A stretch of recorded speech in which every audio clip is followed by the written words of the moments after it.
It's the fourth episode of season 4 of the 360 show. Welcome and thanks for joining me today. There's a lot of feel-good stories that I'll be covering. A lot of individuals that put up their hands and did some incredibly special stuff over the last few weeks. Shamar Joseph, Ollie,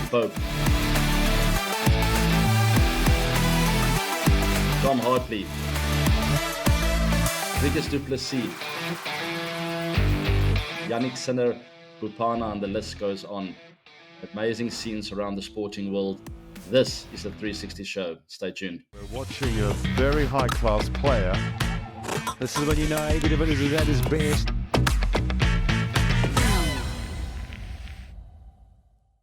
There's a lot of excitement around the cricketing world as the West Indies beat Australia in that second test match at the Gabba in Brisbane.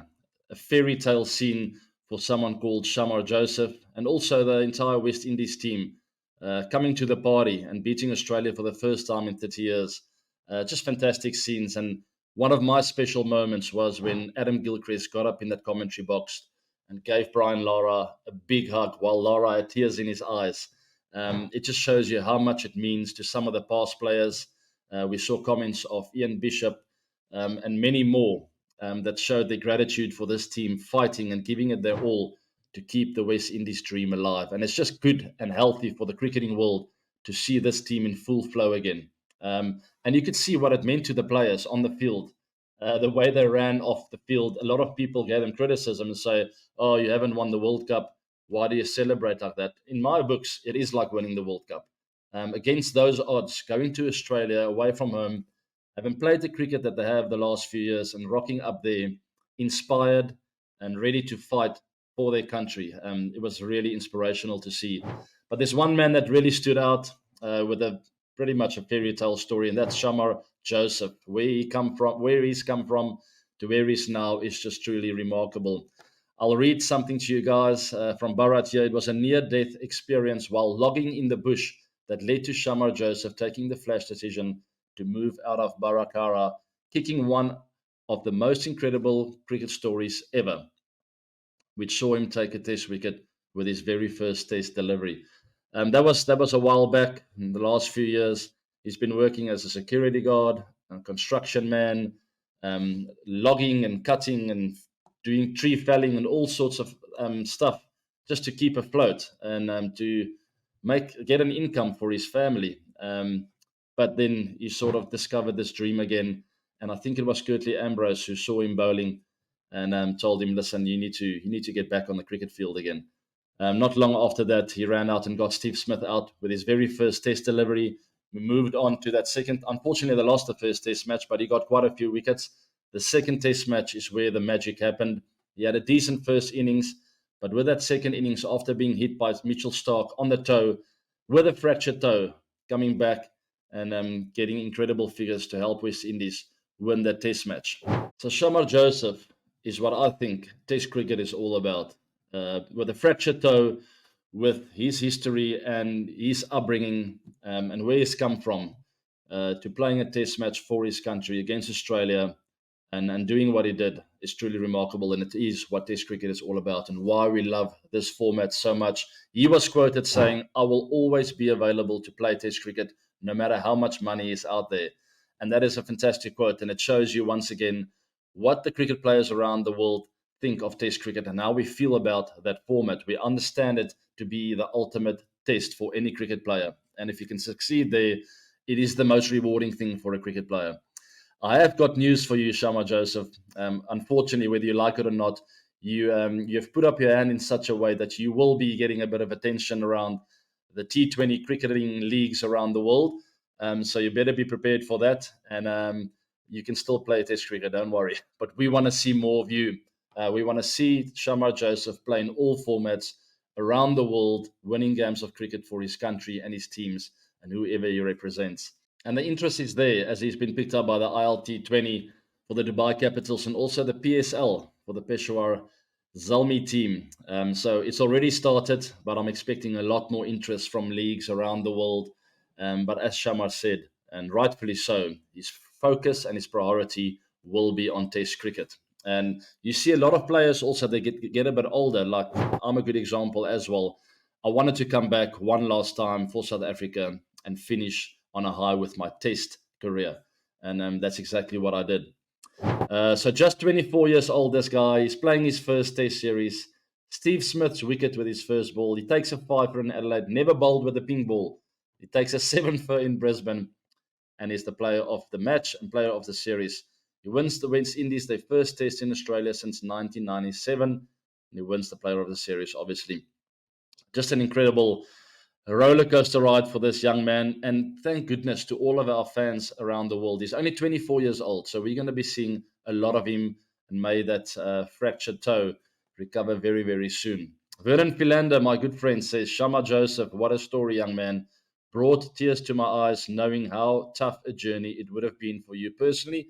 Well done for believing in your ability and the entire West Indies team for achieving this incredible feat. And that is so true. But what stands out to me is that post-match interview where Shamar Joseph constantly turned to his team and gave them credit for supporting him. It shows you the character of this person. He's 24 years old.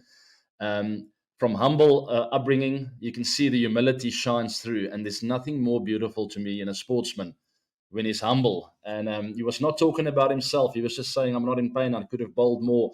But my teammates, I want to thank you guys for being right behind me, for supporting me, for always telling me not to give up. So you can always watch a guy that's got humility in success and also defeat. And Shamar Joseph is certainly that guy.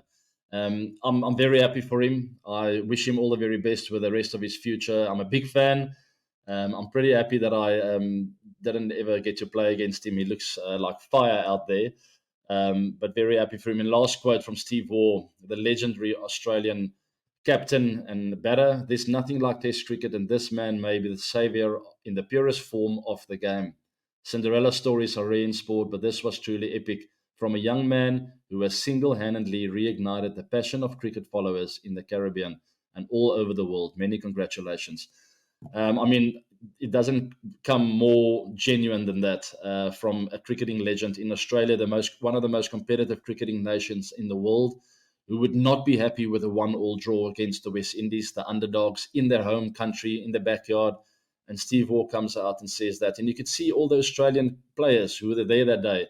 They were very genuine and real with Shamar Joseph, and they recognize and respect good performance. And that's exactly what happened. So well done to all the Australians for taking that defeat on the chin and seeing the bigger picture and seeing how important it is to have the West Indies playing good cricket and being pretty much competitive on the international scene. Ollie Pope then against India, almost getting a double hundred in a huge first Test match victory for England. I watched almost every single ball, and it was just simply incredible how this guy worked the ball around on a very difficult track against the best spinners in the world. It doesn't get any harder than that. And he was just calm and composed. We did cover him leading up to today's show. We spoke about Ollie Pope. I think he was on 100. And I did say to you guys, anything over 150 will be competitive. Over 200, we're talking really good odds for England to win this Test match. Ollie Pope did get them the 200-plus lead, which proved to be too many runs for India to chase down. It came down to the wire, only 29 short.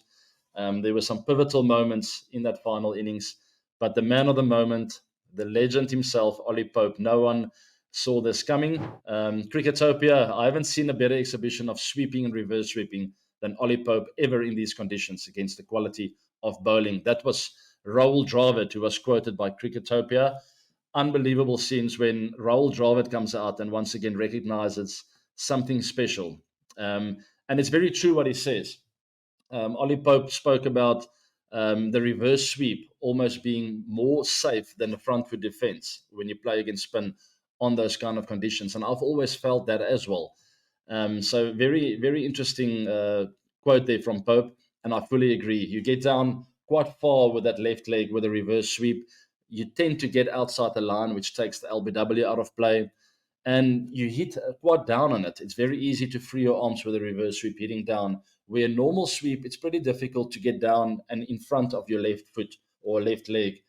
So I know exactly what he's talking about there. Getting that left leg down just outside off and you get to free those arms. And even if you just take one to that sweeper, which India did put out to save the runs and to be a bit more defensive, Pope was still happy just to do that and take the one.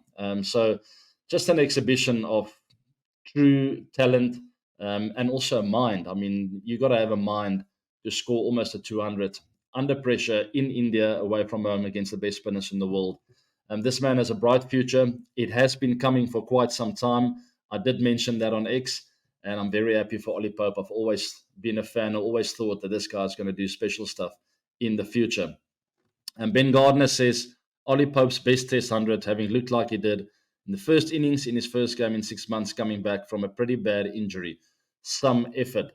Akash Chopra, Ollie Pope's long stride for the front foot defense, going deep inside the crease, but staying low to score off the back foot. And the execution of the sweep shots, both orthodox and reverse. Very interesting point what he makes there. And I have mentioned this before, against spinners, you have to be a bit proactive. You got to get them off their lengths. You can't just allow them to bowl on that little box that they want to hit, because Ashwin and Jadu and the rest of them, they're not going to miss that box. They literally, you can put an Apple Mac the size of this little MacBook Air computer down on a wicket, and Ashwin and Jadu will hit that mark 9 out of 10 times. So on a turning deck with bounce, if you just you're going to be a walking wicket if you just stand there and try and defend. Ollie Pope, big stride forward, big jump back into the crease, getting low, taking ones. So now that MacBook Air that's on the pitch becomes a lot more difficult to hit. Ultimately, he's making it smaller, because if he comes down far, that MacBook Air now moves a meter shorter. And vice versa is true as well. When Ollie Pope jumps back deep into his crease, that MacBook Air in the delivery for the bowler moves a meter fuller again. So it's a moving target. There's the answer. It's not a static target, and Ashwin and Jadu can just come and hit a cone basically like in warm-ups. No. All of a sudden, that target at the point of delivery keeps moving. And that's what you want a spinner. Well, that's what you want to challenge a spinner with. Well played to Ollie Pope. I thought it was a fantastic innings. He never gave up. When England's lead was around 100, there was an opportunity for them just to go, you know what, I'm just going to slog, see if we can get 20 or 30. But no, he worked with the tail enders. He had a plan in place. He respected the player at the other end. Most batters at the back end will just think, oh, I've got a tail end at the other end. I can just knock it around and see if I can hit 3 sixes. He respected the other player, gave him 2 or 3 balls in the over to take the strike, bog it down, and then Ollie Pope would take the first few deliveries of the next over again. And so we went till right till the end, and getting valuable runs for England, which ultimately proved to be enough to win that first Test match. There's a lot to play for. 4 more Test matches to go. We're going to move all around India for the next 4, and it's going to be a great series, this people. So tune in, lock in, and final word of this Test series before I move on. I can't wait to see Virat Kohli back. And he said he's going to miss the first 2. So let's all of us just hang in there and wait for our big guy to come back and come and save India in this Test series. Another beautiful story from Tom Hartley. The way he started, 51 for no wicket in his first 6 overs of a Test match. I promise you guys, 99 out of 100, maybe 999 out of 1,000 bowlers would be gone. They would give up. There's no coming back from that. Jaiswal and Rohit Sharma hitting Hartley all over the place, giving India 80 without lost start, and Hartley 6 overs, 51, no wicket. For any player just to half sort of come back into the contest is already incredible. But the way he came back, getting 8 wickets in this Test match, he ultimately got 2 for 131 in 25 overs in that first innings, which was quite remarkable, just a good comeback, and then going on to get 7 for 62 in the second innings. So he took 9 wickets in the Test, which is unbelievable. The best figures in an England spinner on Test debut in 91 years, and the second best bowling figures by a spinner on debut for England. So well done, Tom Hartley, showing a lot of character, a lot of heart from Hartley.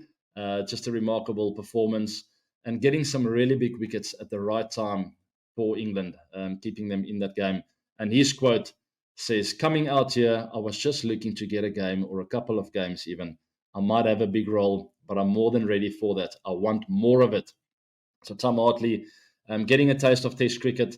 And let me tell you, it is addictive once you really put the hard yards down for your country and your team, and it pays off. It can be addictive, and it's just a great feeling. Sarfaraz Khan will be in. Jadu and KL will be missing the second test match. Both picked up niggles in that first test, but we have Sarfaraz back, and it's just very exciting for me. His record in first-class cricket is quite outstanding, and if there's a guy that deserves it, it's certainly him. He's played 66 innings, 3,912 runs at an average of 69.85. 1400s, 1150s, guys. That is not normal. That is a very, very good first-class record, and I know it's a big jump up to international cricket against England on the biggest stage. I hope he gets a chance because Rajat Patidar has also been playing well, and both of them scored 100 in that warm-up game. So let's see who the selectors go for. I like both guys. Both played with me at RCB. I just think Sarfaraz's record is simply outstanding. So I don't think we all understand how big a loss Ravindra Jadeja is going into the second test match. The guy is a superstar. He doesn't only offer you a lot with the ball in hand. I thought he would do more in that first test match, first of all. But generally speaking, he's fast, wicket to wicket, and some of the balls turn, some don't. So with the ball in hand, we've seen him take 10 firsts, we've seen him take big 5 firsts under pressure. He is not easy to replace. Incredible in the field. He's fast. He helps the captain. He gets you run-outs. He's on the ball all the time, safe hands. But the big loss, I think, is with the bat in hand. It's not often you get a spinner that can contribute as much in all three departments with bat, ball, and in the field. He's a huge loss, and India will miss him. Who will replace him? I think it can only be Kuldeep Yadav, who doesn't offer as much with the bat or in the field, but he does have a lot of X factor with the ball in hand, and maybe gives India a little bit of extra variation with the bowling department. Because we had Akshar, you had Jadu there as well, so it's 2 left-arm spinners. Now it's a left-arm spinner and Akshar. It's Ravi Ashwin with his office and his Dudras, and his Kuldeep Yadav with his Chinaman in and out and all over the place. I mean, it's nice variation. If the three of them bowl well, they will keep England very busy. So it's not all lost for India, but it is a big loss losing out with Jadu there. He's been a stalwart for them for many years. And speedy recovery to him, because I absolutely love watching that guy play. Another feel-good story. It's all about feeling good today. At the Australian Open tennis, that is, Yannick Sinner, age 22, won his first major title, beating Novak Djokovic in that semi-final and ultimately beating Daniil Medvedev in the final. I did Google this guy because I wanted to find out more. But the very first thing that I thought, my first impressions was humility, good guy, fighter, humble beginnings. And it's just beautiful when guys like that come through. It reminds me a bit of Shamar Joseph in a way, the way he goes about his business on the court. He's just, he's just a level-headed guy. There's no sights about him. He plays hard. He's got the odd celebration or the fist pump when he wins a point, but he's humble. And I love the fact that this youngster came through. He's been pretty promising the first few years of his career. Frustrating at times because you could see all the talent, but never really pushing on. And finally, he got the breakthrough, winning his first major title. He grew up in Italy, in the snow mountains. He was a skier, a slalom championship winner at the age of 9 and then 10. That's what I read on Google. And I think at the age of 12, he decided to give more time to tennis because he just enjoyed it a bit more. And he liked individual sports and the fact that he could control the result. He felt that he couldn't really control it on the ski slopes as much as with tennis. Thank goodness he did big tennis because look where he is now.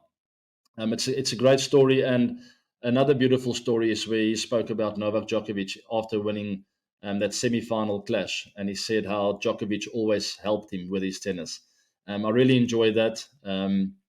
He went on to speak to Novak after the first two or three times he lost to him. And he asked Novak Djokovic, how can I get better? And Djokovic apparently gave him a full list and a full rundown of how he he can get better. And here he is at the Australian Open beating Djokovic in the semi-finals. And it speaks volumes of Djokovic as well and the character of that guy, helping his fellow players, even though he knew that it could backfire, which it did.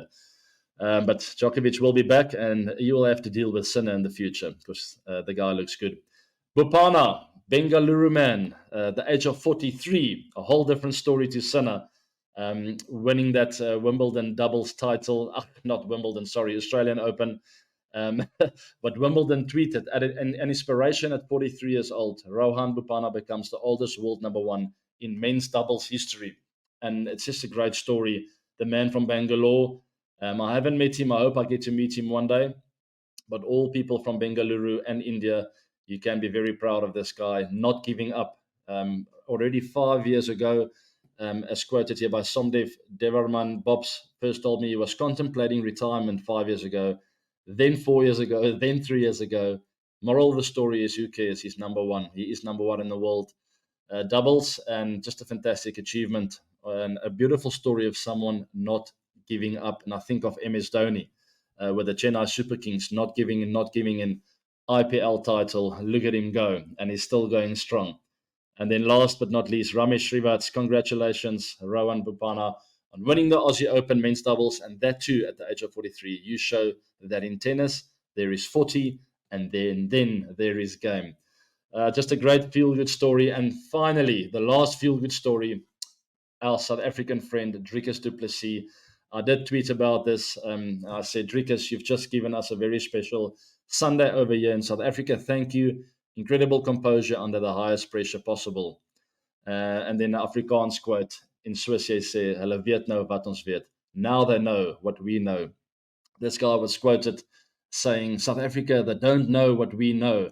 And in the final fight, lifting the championship title, he said, now they know what we know. And that is that South Africans are made differently. That's what he says. But I know what he's talking about. There's a bit of resilience in the South African spirit, the way we play our sport. Because of our past and our history, we like to stick together as a nation. And when all odds are against us, that's when we're most dangerous. That's when we come out fighting. We're a resilient nation, and we're very proud of that. So well done, Dricus. He is the world champion. All of South Africa is very proud of you. That is obviously in the UFC sport, for those of you who don't know. Just a fantastic achievement. It's the first South African to achieve that.